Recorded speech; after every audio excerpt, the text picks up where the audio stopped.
जय श्री कृष्ण। राधे राधे। लक्ष्मी नारायण की कृपा आप सब पर बनी रहे। आज से कार्तिक माह शुरू हो रहा है। आप हमारे चैनल पर कार्तिक मास महात्म्यमय अध्यायों का श्रवण करेंगे। आप पूरे मास हमारे साथ जुड़े रहिए। इसके लिए चैनल को सब्सक्राइब कर ले और आज का अध्याय अच्छा लगे तो इसे लाइक करना ना भूलें। पहला अध्याय। श्री गणेशाय नमः। मैं सिमरू माता शारदा बैठे जीवा आए, कार्तिक मास की कथा लिखे कमल हर्षाए। नैमिषारण्य तीर्थ में श्री सूत जी ने 88,000 शौनकादिक ऋषियों से कहा, अब मैं आपको कार्तिक माह की कथा विस्तार पूर्वक सुनाता हूँ, जिसका श्रवण करने से मनुष्य के सारे पाप नष्ट हो जाते हैं और अंत समय में वैकुंठ धाम की प्राप्ति होती है। सूत जी ने कहा, श्री कृष्ण जी ने अनुमति लेकर देवर्षि नारद के चले जाने के पश्चात सत्यभामा प्रसन्न होकर भगवान कृष्ण से बोली, हे प्रभु, मैं धन्य हुई, मेरा जन्म सफल हुआ। मुझ जैसी त्रिलोक की सुंदरी के जन्मदाता भी धन्य है, जो आपकी 16,000 स्त्रियों के बीच में आपकी परम प्यारी पत्नी बनी। मैंने आपके साथ नारद जी को वह कल्प वृक्ष आदि पुरुष विधि पूर्वक दान में दिया, परंतु वही कल्प वृक्ष मेरे घर लहराया करता है। यह बात मृत्यु लोक में किसी स्त्री को ज्ञात नहीं है। हे त्रिलोकीनाथ, मैं आपसे कुछ पूछने की इच्छुक हूँ। आप मुझे कृपया कार्तिक महात्म्य की कथा विस्तार पूर्वक सुनाइए, जिसको सुनकर मेरा हित हो और जिसके करने से कल्प पर्यंत भी आप मुझसे विमुख न हो। सुत जी आगे बोले, सत्यभामा के ऐसे वचन सुनकर श्री कृष्ण ने हंसते हुए सत्यभामा का हाथ पकड़ा और अपने सेवकों को वहीं रुकने के लिए कहा। विलास युक्त अपनी पत्नी को कल्प वृक्ष के नीचे ले गए। फिर हंसकर बोले, हे प्रिय, 16,000 रानियों में से तुम मुझे प्राणों के समान प्यारी हो। तुम्हारे लिए मैंने इंद्र और देवताओं से विरोध किया था। हे कांते, जो बात तुमसे मुझसे पूछी है उसे सुनो। एक दिन मैंने तुम्हारी इच्छा पूर्ति के लिए गरुड़ पर सवार होकर इंद्र जाकर कल्प वृक्ष मांगा।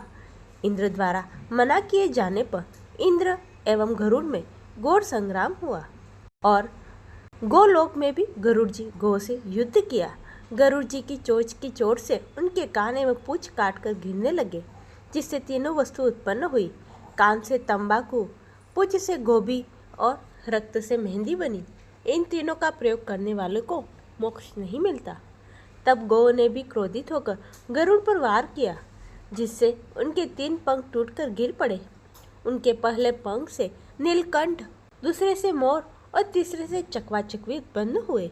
हे प्रिय, इन तीनों का दर्शन करने मात्र से ही शुभ फल प्राप्त होता है। यह सुनकर सत्यभामा ने कहा, हे प्रभु, कृपया मुझे पूर्व जन्मों के विषय में बताइए। मैंने पूर्व जन्म में कौन से दान व्रत जप नहीं किए हैं? मेरा स्वभाव कैसा है? मेरे जन्मदाता कौन थे और मुझे मृत्युलोक में जन्म क्यों लेना पड़ा? ऐसा कौन सा पुण्य कर्म किया था जिससे मैं आपकी अर्धांगिनी हुई? श्री कृष्ण जी ने कहा, हे प्रिय, अब मैं तुम्हारे द्वारा पूर्व जन्म में किए गए पुण्य कर्मों को विस्तार पूर्वक कहता हूँ, उसे सुनिए। पूर्व समय में सतयुग के अंत में मायापुरी में अत्रि गोत्र में वेद वेदांत का ज्ञाता देव शर्मा नामक एक ब्राह्मण निवास करता था। वह प्रतिदिन अतिथियों की सेवा, हवन, सूर्य भगवान का पूजन किया करता था। वह सूर्य के समान तेजस्वी था। वृद्धावस्था में उसे गुणवती नामक कन्या की प्राप्ति हुई। उस पुत्रहीन ब्राह्मण ने अपनी कन्या का विवाह अपने ही चंद्र नामक शिष्य के साथ कर दिया। वह चंद्र अपने पुत्र के समान मानता था और चंद्र भी उसे पिता की भांति सम्मान देता था। एक दिन वे दोनों कुश और समिधा लेने के लिए जंगल में गए। जब वे हिमालय की तलहटी में भ्रमण कर रहे थे, तब उन्हें एक राक्षस आता हुआ दिखाई दिया। उस राक्षस को देखकर भय के कारण उनके अंग शिथिल हो गए और वे वहां से भागने में असमर्थ हो गए। तब उस काल के समान राक्षस ने उन दोनों को मार डाला। चूंकि वे धर्मात्मा थे, इसलिए मेरे पार्षद उन्हें मेरे वैकुंठ धाम में मेरे पास लाए। उन दोनों द्वारा आजीवन सूर्य भगवान की पूजा किए जाने के कारण मैं दोनों पर अति प्रसन्न हुआ। गणेश जी, शिव जी, सूर्य व देवी, इन सब की पूजा करने वाले मनुष्य को स्वर्ग की प्राप्ति होती है। मैं एक होता हुआ भी काल और कर्मों के भेद में 5 प्रकार का होता हूँ। जैसे एक देवदत्त, पिता, भ्राता आदि नामों से पुकारा जाता है। जब वे दोनों विमान पर आरूढ़ होकर सूर्य के समान तेजस्वी रूपवान चंदन की माला धारण किए हुए मेरे भवन में आए थे, तो वे दिव्य भोगों को भोगने लगे। ये था आज का पहला अध्याय, कार्तिक मास की कथा। एक समय की बात है, गर्गाचार्य बहुत ही क्रोधित हो गए। उन्होंने निर्णय लिया कि वह एक ऐसे पुत्र को जन्म देंगे जो यादवों को कष्ट दे। इसी इच्छा के साथ वह दक्षिण दिशा की ओर चल पड़े। उन्होंने घोर तपस्या की और 12 वर्ष तक भगवान शिव की तपस्या करने के बाद आखिर उनकी इच्छा पूर्ण हुई। गर्ग आचार्य यादवों के कुल गुरु थे। फिर उन्होंने यादवों को कष्ट देने के लिए पुत्र की मांग क्यों की? एक समय क्या हो सकता है कि यदुवंश के कुल पुरोहित गर्ग आचार्य के बहनों ने उन्हें नपुंसक कहकर उनकी निंदा की थी। हमारे सभी यादव भी वहां उपस्थित मुनि के बारे में मेरे ऐसे वचन सुनकर वे सब हंसने लगे और यह देखकर गर्ग आचार्य को बहुत क्रोध आया। तब उन्होंने यह तय किया कि ऐसे पौत्र जन्म देने से यादव से उनका प्रतिशोध लेगा। कुछ समय बाद एक यवनों के राजा थे जिन्हें संतान नहीं हो सकती थी, इसलिए उन्होंने गर्ग मुनि से पुत्र प्राप्ति की इच्छा प्रकट की। उनके आशीर्वाद से रानी के गर्भ से एक पुत्र ने जन्म लिया। उस पुत्र का नाम क्रोध रुद्र के समान था, इसके लिए उसका नाम पड़ा काल यवन। एक बार काल यवन ने नारद मुनि से पूछा, इस पृथ्वी पे सबसे शक्तिशाली कौन है जिस पे ये युद्ध कर सको? उस समय उन्होंने उसे यादवों के बारे में बताया।